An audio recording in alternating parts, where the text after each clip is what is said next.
Okay, buckle up, tech enthusiasts, because we're about to dive deep into the PC components you should probably steer clear of in 2025. This isn't about what's good, it's about what's not worth your hard-earned cash as we head into the new year.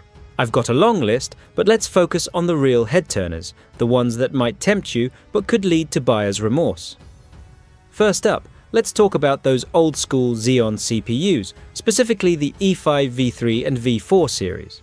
Yeah, I know, you can find them for a song, a few $100,000 to a couple of million VND, and building a dual Xeon rig with tons of cores and threads for under 10 million VND.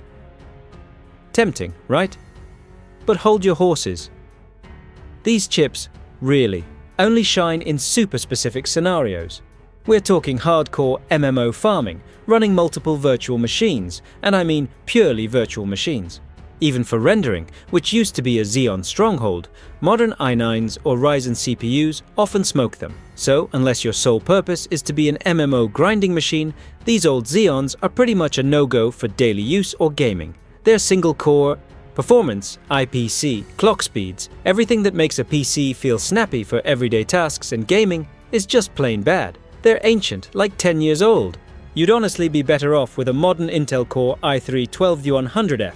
That thing will demolish those old Xeons in gaming and daily tasks. So, for most of you, those Xeons are a hard pass. Plus, they guzzle power, run hot, and the old X99 motherboards.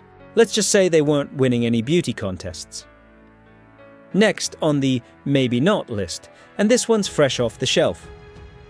PCIe Gen 5 SSDs. Whoa, brand new tech, right? Blazing fast, absolutely.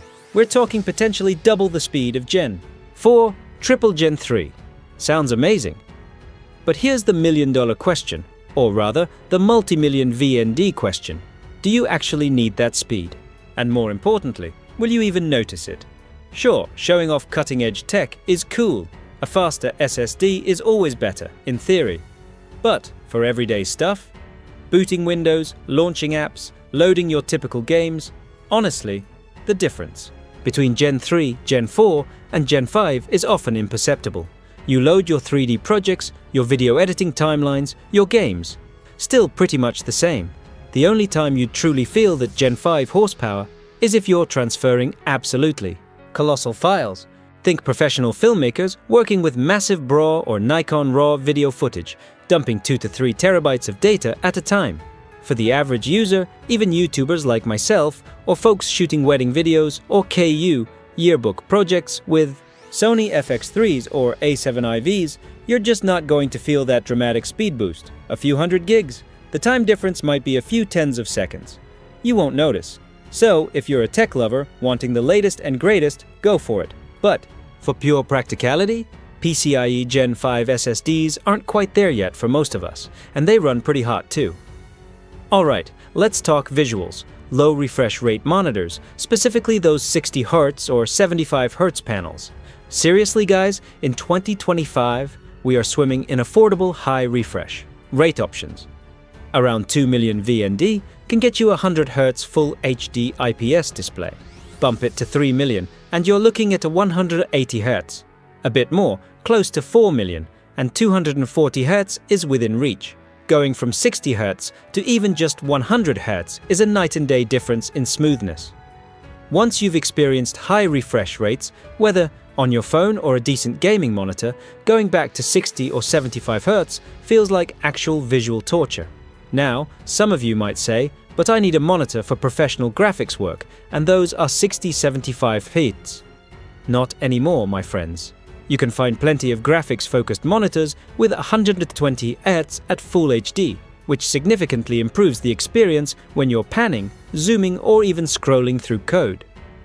You can even find 2K resolution work, cherry graphics monitors with 100 Hz refresh rates right now, so please upgrade that refresh rate.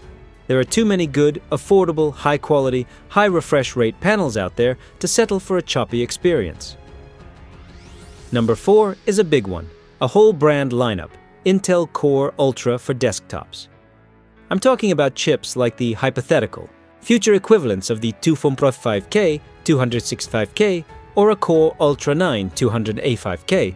For me, personally, they just don't offer compelling value right now compared to alternatives. Picture this. An Intel Core Ultra 5 might cost you around 7 million VND for a PC build. Okay, but for that kind of performance, or even better, I could grab an Intel Core i7-14700K for less. And the B860 motherboards for Core Ultra? They're pricey too, around 5 million for a good one. Meanwhile, the 14700K, even if its power is reined in a bit, still often outperforms that Ultra 5, and Z790 motherboards are very attractively priced, around 5 million for a great one. So, the 14700K looks like a better deal. Not an Intel fan? Don't want old tech? Okay, how about a Ryzen 7 9700X? Around 7 million VND now, a great price compared to its launch. And B650 motherboards for AMD aren't wildly different in price from B860. Let's look higher up. An Intel Core Ultra 9 285K, hypothetically, might be 13-14 million VND. Well, for around 13 million, you could get a Ryzen 9 9950X, which used to be near 20 million. So whether you look at Intel's previous gen or AMD's current offerings, Core Ultra on desktop often seems like a tough sell unless your workload is extremely specific and uniquely benefits from what Ultra offers. For most users, there are better value propositions.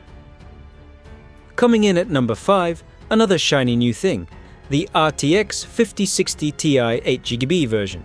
Now, why am I not a fan? If you've seen my recent videos, you'll know. Let's break it down simply. The cheapest RTX 5060 Ti 8GB might be around 12 million pass VND. The cheapest 16GB version, over 14 million VND. So, we're talking about a 2 million VND difference. If it were, say, 8 million versus 10 million, that's a bigger percentage jump. But at 12 versus 14 million, are you really going to skimp on VRAM for just 2 million VND? We all know how 8GB of VRAM is struggling these days, especially if you want to future-proof or crank up settings with tech like DLSS, frame generation, or multi-frame goodness, all of which gobble up VRAM.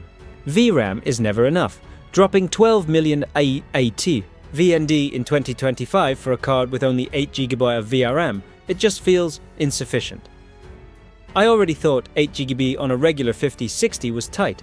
On a 5060 Ti, it's even more restrictive. The 5060 Ti GPU itself might be decent, but 8GB is not a good match, especially at its price.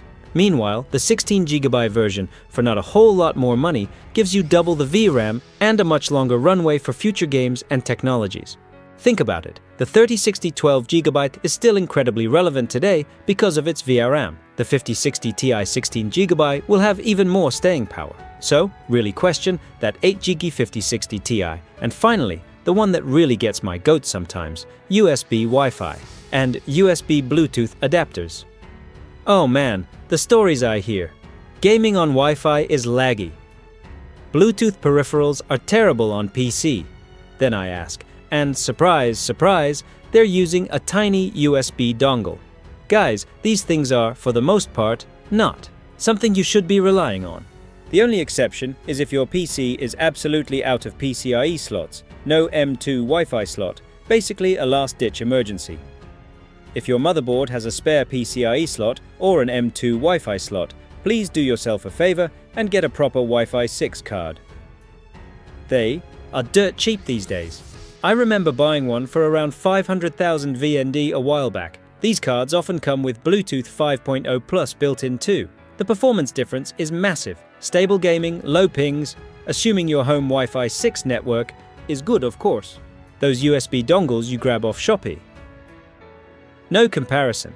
Just to give you an idea, my wired LAN connection is 1 gigabit, so I get download speeds around 100 plus Mbps. With my Wi-Fi 6 card, transferring files from my NAS, I see speeds around 1000-2000 Mbps, so that's like 100-200 Mbps. Downloading games on Steam with Wi-Fi 6. I often hit 70-80 MBs, which is like 700-800 Mbps. A big game downloads in 15 minutes. It's fantastic. Seriously, try a proper Wi-Fi 6 card. They're inexpensive and so much better than those USB solutions. So, there you have it. A few key components that I think you should think twice about buying in 2025. Of course, there are always exceptions and specific use cases, but for the II, a general PC builder, these are the ones to watch out for. What are your thoughts? What's on your do not buy list for 2025? Let's discuss. If you enjoy this video, please like, share, subscribe and hit the bell to the later update from my channel. Thank you for watching till the end and see you in the next video.